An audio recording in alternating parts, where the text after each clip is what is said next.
If you're thinking about choosing a treadmill for your home, here are 5 guidelines and 21 issues you might want to consider, and you can use the YouTube chapters to jump ahead to something specific if you want to. First, if you haven't used a treadmill before, maybe you can try one out at a local gym or ask a friend who has one if you can try theirs out. Some gyms will provide a free visit without having to join. Second, there are often a lot of used treadmills for sale, and you might want to consider starting with a used one from a gym.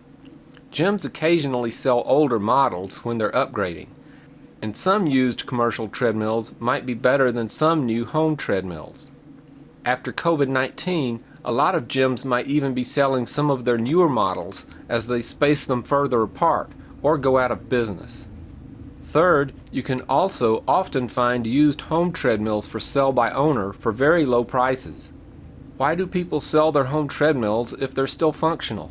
I suspect it's often because they bought theirs with the best of intentions of using it regularly, but maybe they used it a lot at first, but after a while they stopped using it and it just became a waste of space.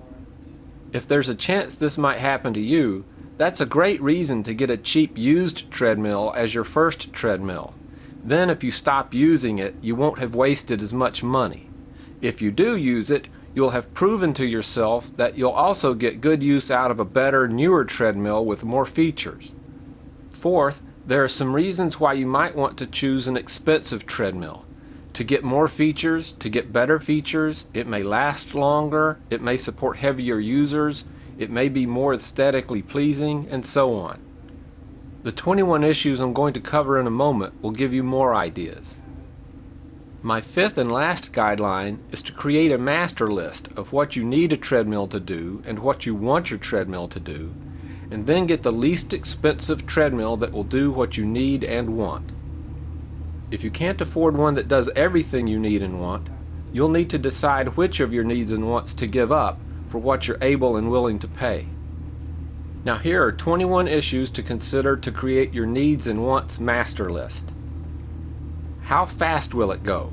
What's the fastest you walk or run now? Are you going to try to increase your top speed? Your treadmill's top speed should ideally be faster than you ever expect to go. Lots of treadmills designed for walking will only go 4 to 6 miles per hour. Most treadmills for running will go 10 to 12 miles per hour. To get one that'll go faster than 12 miles per hour, you might have to get a new or used commercial treadmill. How much will it incline or decline? What's the steepest you want to walk or run uphill and downhill? Some inexpensive treadmills don't provide changing inclines, but most medium or better quality treadmills at least provide some incline. I think one reason a lot of people like treadmills with high inclines is because they can walk uphill and burn as many calories as they do when running flat, but with less stress on their knees. High inclines are also very good for athletic training. Which built-in programs does it have? All treadmills will let you decide when and if to change the speed and incline, but some provide programs that will change those for you for various reasons. For instance, if you have a heart rate monitor connected to the treadmill, it can increase or decrease the speed to keep your heart rate in a specific target range. The most advanced treadmills offer pre-programmed, semi-randomized, adaptive, and custom workouts, plus a variety of standardized performance tests.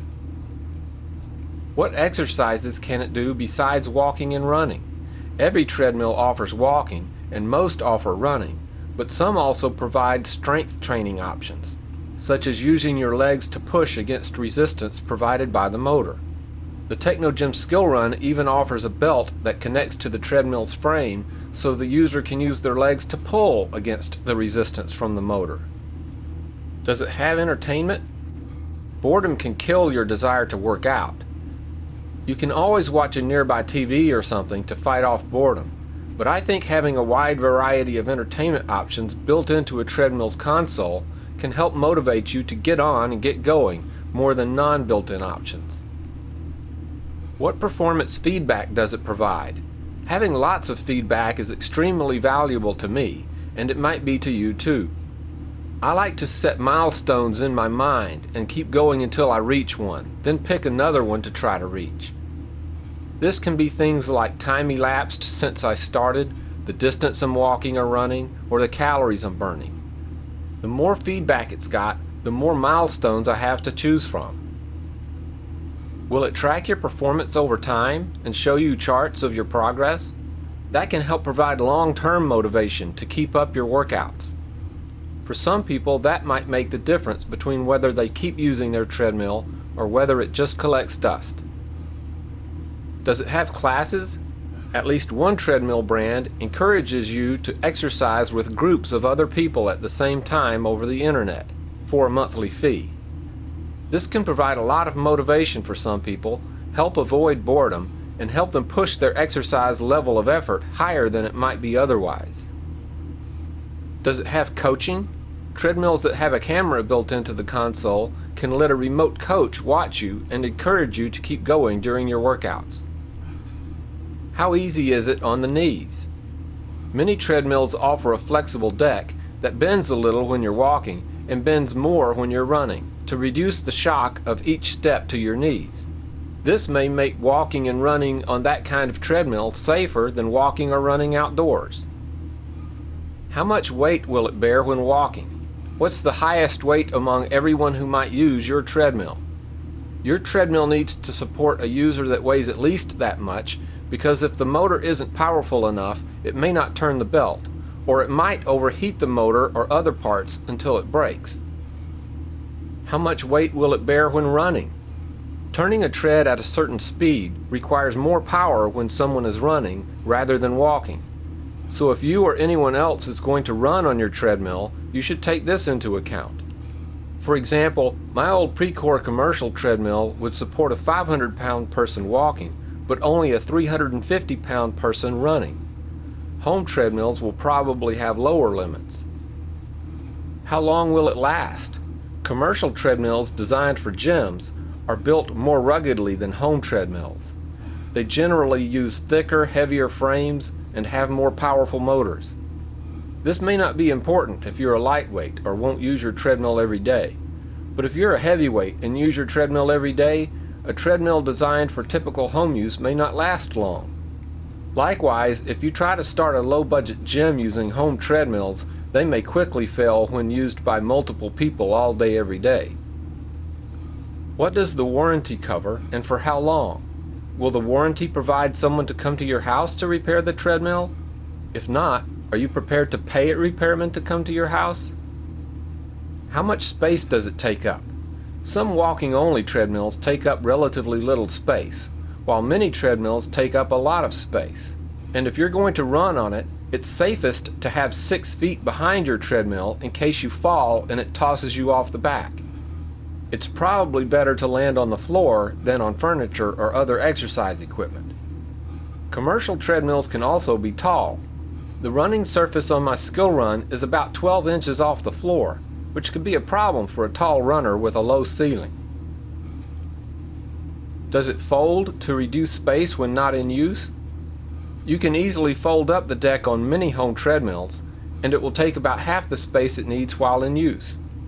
That can be very nice if your treadmill is in a room without a lot of space. Commercial treadmills, however, with their heavier, stronger frames, are not only bigger, they also won't fold. How hard will it be to get it to your home? If you buy a new treadmill, will they deliver it? If you buy a used one, it'll be up to you to get it home. You'd better check the size and weight before you buy it, and if you're planning to borrow a friend's truck, ask them before you buy it, not after. If you're going to move a commercial treadmill, you may need a small army of helpers. How hard is it to assemble if new, or reassemble if used and it's been partially disassembled to get it home? If you're buying a new treadmill, consider asking if you can pay extra to get it assembled in your house for you. What kind of electrical circuit does it need? Most home treadmills in the United States will work on a common 15 or 20 amp 120 volt circuit, but it might require a dedicated circuit. Can you unplug everything else on the circuit the treadmill will use? Will you need to have an electrician put in an extra circuit? Does the electrical breaker box in your house have the extra capacity for another circuit? Many commercial treadmills require a 30 amp 240 volt dedicated circuit. Does your breaker box have that much capacity to spare? If new wiring has to be run, how far will the treadmill be from the breaker box, and how much wall surface will have to be replaced to run new conduit? On the other hand, a manual treadmill, also known as a non-motorized treadmill or motorless treadmill, doesn't have a motor and doesn't need electricity, except for a battery to power a simple feedback display. I'll discuss the advantages and disadvantages of manual treadmills in a separate video.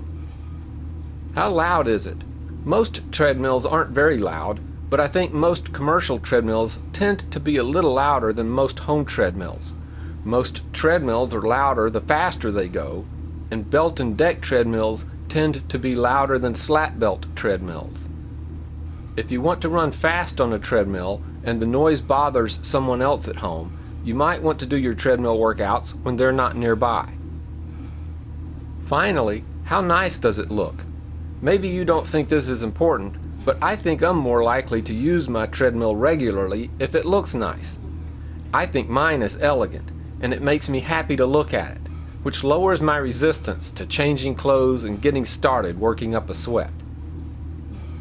I hope this helps you figure out which treadmill is right for you, but if you have any questions I didn't cover, please let me know in the comments. Remember, you don't have to have a treadmill to walk, run, or sprint, so whether you have one or not, keep walking, running, or sprinting.